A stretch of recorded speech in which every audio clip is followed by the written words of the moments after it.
салом дӯстон, аз шаҳри Ливерпул ҳоло Юрген Клоп ягон ҷомадон набароварда мерсайдиҳо дар ҷустуҷӯи мураббии нав ба бозор баромаданд. Ҳама мегӯянд, ки мураббии нав дар Ливерпул бояд Хаби Алонсо шавад. Гуфтушунидҳои аввал бо собиқ сармураббиам сурат гирифтааст. Хабиро ҳам беҳтараш рафтан ба Ливерпул аст, зеро баъди оне ки тобистон бозингари асосии Байер харида мешаванд, аз дасташ он ҷо дигар чизе намеояд. Вале агар як соли дигар тоқат кунад, мумкин ба Реал равад. Барои ҳамин ҳам Ливерпул варианти аввал аст ва интизор шудани Реал ҳам метавонад вақтро барбод диҳад. Имрӯз мо андешаҳои худро дар бораи мавзӯе ки сериали нави трансферӣ мешавад баён медорем. Хабарҳои охирин дар ин видео ҷой ёфтанд. Бо як лайк мондан метавонед тамошо кунед.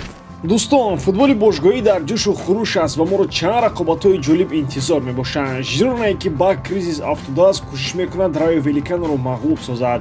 Манчестер Юнайтед дар Кубоки Англия вомехӯрад бо Ноттингем. Интер, ки ҳамаро аз сер роҳаш пуф карда истодааст, дар майдони худ Аталантаро пешвоз мегирад. А дар Кубоки Испания Атлетико, ки дар бозии аввал мағлуб шуд, кӯшиш мекунад ин навбат бар зидди Атлетик ғолиб барояд. Чӣ гуна сенсатсияҳо моро дастҳо тайёр карданд. Тамошои рақобатҳоро бо 1x бозам ҷолибтар гардонед. Дар он ҷо регистратсияи осон, пур кардани маблағ аз тамоми гӯшаву канори дунё, вале аз ҳам муҳим, бонус то ҳаҷми $100 дар аввалин пардохт бо промокоди AMG 0777 ссилкаи бозӣ дар комментарияи ин видео.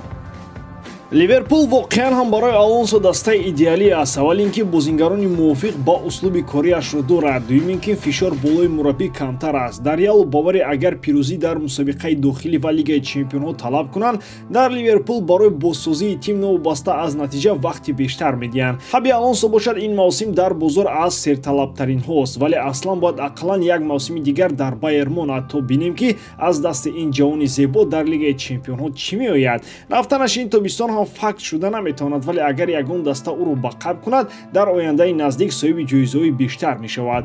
Хулас ки сериал бо Мбаппе пурра тамом нашудаву бо Алонсо аз нав сар шуд, лекин хубияш дар он ки 6 моҳ давом мекунад ва тамом.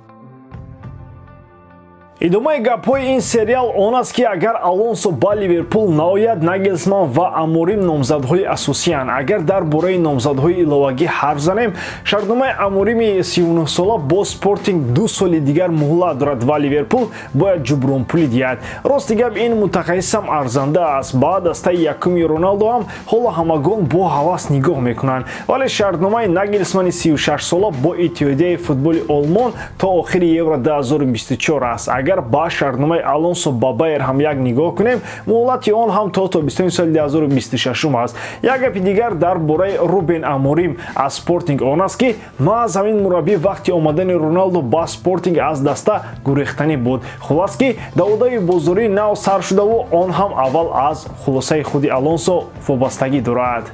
Ливерпул агар дар кофтани мураббӣ шаби хоб надорад, Манчестер Юнайтед бозам аз пулдориаш нишон медиҳад. Эйнмаурӣ девони сурх 200 миллион евро барои харидани Винисиус тайёр карданд. Дар Манчестер бовар доранд, ки бо истифода аз вазъият марбут ба Мбаппе бозингари бразилиро ба Англия оварда мешавад. Як хабаркаш аз матбуоти фаронсавӣ тасдиқ ҳам кардааст, ки Манчестер Юнайтед дар харидории Винисиус талошҳои худро бештар кардааст ва ҷудо шудани 200 миллионро барои ин трансфер ба ҳақиқат наздик ҳастанд. Винисиус баъди ин гузариш метавонад яке аз сермаоштарин бозингарони лига шавад.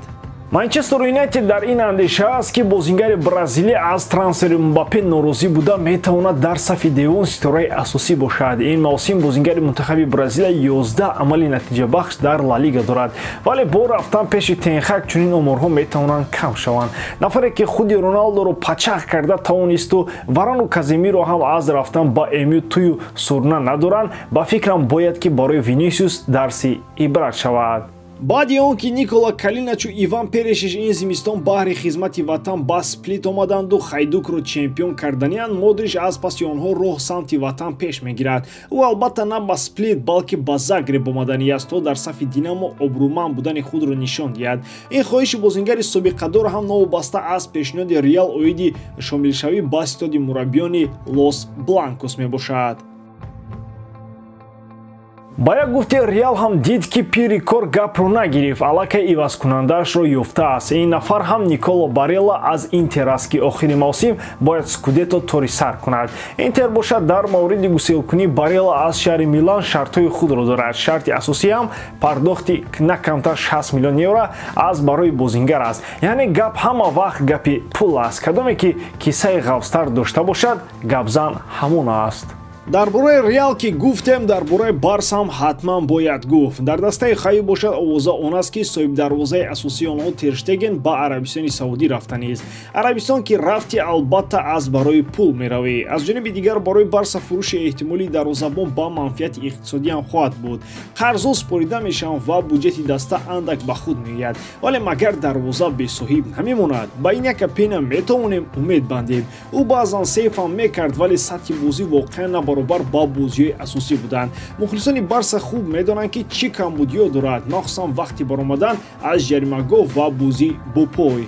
худи ман ҳамчун намояндаи фаъолии мухлисони Барса ошкоро мегӯям ки он голҳое ки Пеня ба дарвоза овард, хубтараш ягон нафақахӯр ба кор гирифта мешуд ва дарвозаро ба ӯ бовар мекарданд. ҳеҷ фарқе надошт. бинед ки Пеня дар 17 бозӣ танҳо 3 маротиба бе сар навдани гол аз майдон баромадаасту халос. Дар 14 бозии боқимонда 32 маротиба тӯбро аз дохили тури дарвозааш гирифтааст ки ин ба ҳисоби миёна 2 гол дар як бозӣ аст. Инҷо албатта аз бозии бади дифоъгарон ҳам набояд фаромӯш кард, вале ба ҳар ҳол муҳим ин ки Тер Штеген дар дилхоҳ ҳолат аз Пеня як сару гардан боло аст. Агар ӯро фурӯшанд ва як қисми қарзҳоро споранд, бо хӯрдани голҳои зиёд беҷоиза мемонанд ва ҳамон қарзҳо бозпас омадан мегиранд. Хулос ки ин 2-15 яксӣ аст.